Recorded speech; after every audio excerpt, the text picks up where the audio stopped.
Eu acho que já fiz o tempo que devia fazer, vai dar tempo para o pessoal chegar. O que nós estamos, nesse ano de 2023, nos encontros de terça-feira, nos propondo?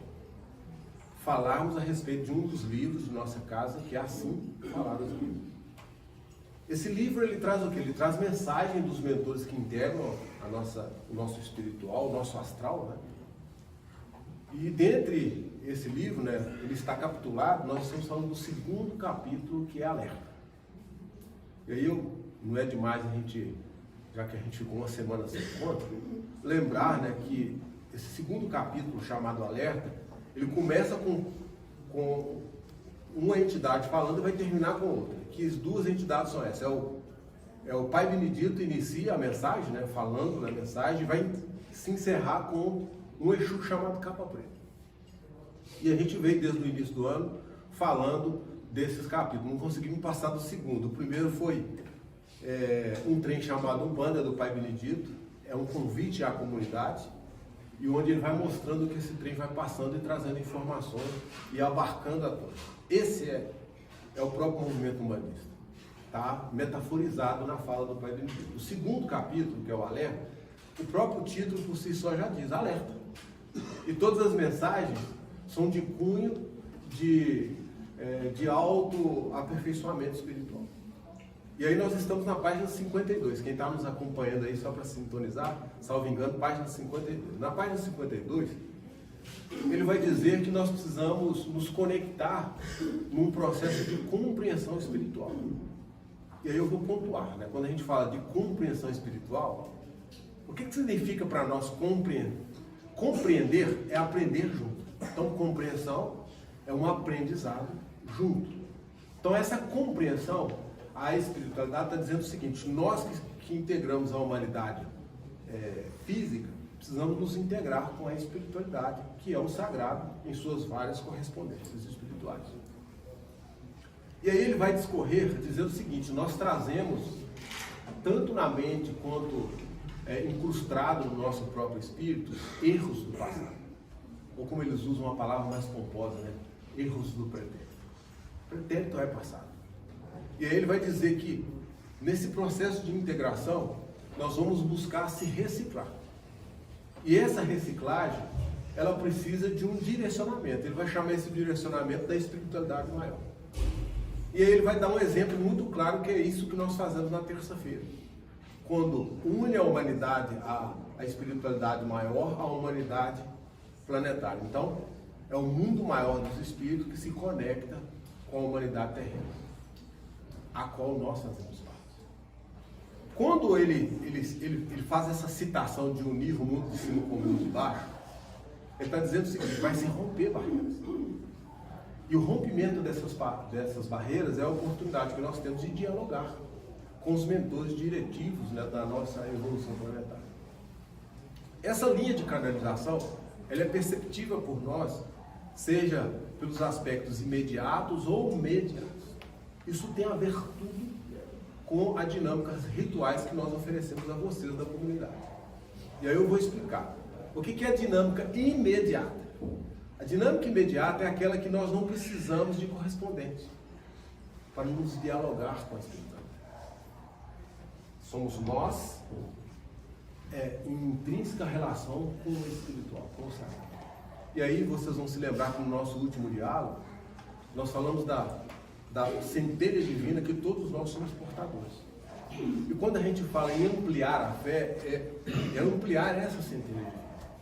Então essa correspondência imediata é quando nós fazemos o tantas vezes falado por mim aqui, o mergulho interno. Né? Os mais antigos vão lembrar disso. Mergulho interno. E o que seria o mergulho interno para nós nesse encontro imediato que acontece todas as terças-feiras? É quando nós conseguimos silenciar. A gente silencia das perturbações do dia a dia, que são muitas, né, para nós que vivemos principalmente no meio urbano, essa profusão de energias, e nós nos voltamos para dentro de nós. Por quê? Essa é a forma de se conectar com o sagrado, que todos nós somos portadores. Então, quando a gente fala de centelha divina, nós todos somos herdeiros do Pai. E de que forma? Através dessa centelha espiritual. Quando nós valorizamos essa centelha espiritual, ainda que por mais difícil que estejam as nossas labutas aqui terrenas, né? Eu sei que cada um de vocês, quando sentam aqui, estão cheios de preocupações. Né? Eu costumo brincar, né? Os pais estão preocupados como é que vai mandar os filhos amanhã para a escola. Aqueles que trabalham cedo estão preocupados que vai acabar porque tem que acordar cedo, senão perde o ônibus. Não é assim? O outro, às vezes, não precisa de ônibus, mas está com o carro estragado na oficina. Ou seja, nós temos inúmeras preocupações. Cada um de vocês que estão aqui são portadores dessas preocupações que são as nossas labutas do dia a dia. E é difícil, eu vou dizer para vocês, eu falo isso com absoluta certeza. É difícil, às vezes, sentar nesse banco como vocês estão e silenciar. E aí eu vou brincar mais uma vez, seriamente com você. A gente senta no banco e tenta se conectar com esse sagrado, com esse espiritual que estou me referindo. Aí você começa, às vezes, com o canal mais compreensivo que seja, que é o Pai Nosso, Ave Maria, né? O Pai Nosso que está dizendo, Nossa Senhora, acho que eu esqueci a panela no final. Aí você começa de novo. Não, agora vai dar certo. Pai Nosso que está dizendo, Nossa Senhora, eu esqueci de avisar minha mãe que eu vim burrito. Percebe o que eu estou dizendo? É essa confusão. Essa desestabilização emocional, mental que a gente carrega. Quando vocês sentam nesses bancos e tentam se conectar com o espiritual ou com esse sagrado que está dentro de cada um, é uma profusão de desencontro. Por isso que eu estou dizendo, é difícil. Mas é um exercício que nós precisamos cotidianamente aprimorar. Porque só assim nós vamos nos conectar com esse canal de direção da humanidade, que são as mentes excelsas dos grandes espíritos. Quem são esses grandes espíritos diretivos da humanidade? Para nós, são os orixás. Ah, Maristã, não entendi não. Por que tem que ser os orixás? Não pode ser Deus? Deus ele se manifesta por atributos, né? A gente vai dizer que Deus é onisciência, onipresença e onipotência. Como é que se dá a presença de Deus? Não dá através de hierarquia. Começa dos maiores até chegar nos pequenininhos, que são esses que nos assistem, que estão ainda muito além de nós. Por isso que nós os chamamos de ancestrais. Então cada criança, cada caboclo, cada pai velho que vem por correspondência desse orixá é um ancestral ilustre. E por que é um ancestral? Porque já partiram muito antes de nós. Já fizeram esse percurso que nós estamos aqui nos arrastando. Nós buscamos nos aprimorar na vida humana com os nossos dilemas, os nossos recalques, as nossas dúvidas. Nós estamos numa experimentação kármica. Cada dia para nós de vida é uma possibilidade da gente se auto-desafiar. Para quê? Para o aperfeiçoamento. Só que não é fácil. A gente sabe que não é fácil. E a gente precisa de alguém que conhece o caminho para nos mostrar qual é a melhor rota. E aí, mais uma vez, vai entrar os ancestrais. Nós podemos, por escolhas, lembra que a gente já falou de várias vezes aqui da escolha? Por escolhas. Nós podemos escolher um caminho reto, que quase sempre é o mais curto. De onde nós estamos é onde a gente quer chegar, reto. É o caminho sempre o mais curto, mas exige de nós sabedoria. E quem quer que o ancestral que nos transmite isso? Os pais velhos. Por isso que a pema riscada, perdão, a pema riscada deles são sinais retos. Como está ali, ó. Lá naquele círculo, lá. São pemas e sinais retos. Eles estão dizendo para nós, o caminho mais curto é o caminho da sabedoria, que tira você da sua matéria e leva você para o campo espiritual, ou mental mais sutil. Mas aí vem os outros ancestrais também. Vem o caboclo, né, com toda a sua fortaleza, e vem dizer assim, ó, mas vocês têm outra possibilidade. Nem sempre vai precisar ser o caminho reto. Às vezes vocês vão precisar contornar o obstáculo.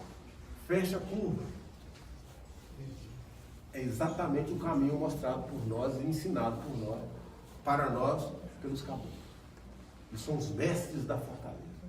E às vezes eles não conseguem ir reto como o pai velho. Mas eles vão nos mostrar que é possível você contornar um obstáculo para chegar no mesmo lugar. O caminho é mais longo, mas você vai chegar no mesmo lugar. Encerra-se por aí? Não. Também temos os ensinamentos dos mestres da pureza e da alegria, que são os iores, né, que é os que vão estar conosco aqui no sábado. Aí eles vão dizer, Não, se você não consegue fazer um caminho reto, seja pela sabedoria. Se você não consegue fazer um caminho curvo, seja pela força, faça um caminho sinuoso. Vai desviando dos obstáculos, contornando eles, mas de uma forma mais curta. Olha lá. E todos esses 3 caminhos estão representados na pena dos orixás e dos ancestrais. Isso quer dizer o quê? O velho e antigo jargão que a gente já vem repetindo aqui há muito tempo. A nossa casa pratica doutrina do tríplice caminho. Podemos aprender um caminho reto, um caminho longo, ou um caminho sinuoso. Todos os 3 vão levar-nos ao mesmo ponto de referência e busca. A diferença é que um é mais rápido, o outro é um pouco mais dificultoso e o outro é mais longo. Esses caminhos quem escolhe somos nós. E aí nunca é demais, né, lembrarmos que nós temos para trilhar esses caminhos, ou esse tríplice aspecto do caminho, a mente, o coração ou a própria ação. Quem vai escolher esses caminhos? Ou esse caminho? E aí, o grande segredo. Se eu não consigo andar por um caminho só, tenta os 3. Porque às vezes vão surgir obstáculos que dá para ser transposto reto. Às vezes vão surgir outros que não tem, são vários, né? Eu preciso ter jogo de cintura. Ou às vezes não, o obstáculo é tão grande, não dá para passar por cima. Aí você vai ter que... Doutrina, caminho. Equilíbrio, estabilidade e harmonia. Para combater o quê? A ignorância, os ódios e os apegos. É isso. No mais, vamos refletir, né? Até o nosso próximo encontro da terça. E o meu desejo é que você saia daqui hoje melhor do que chegar. Sabe?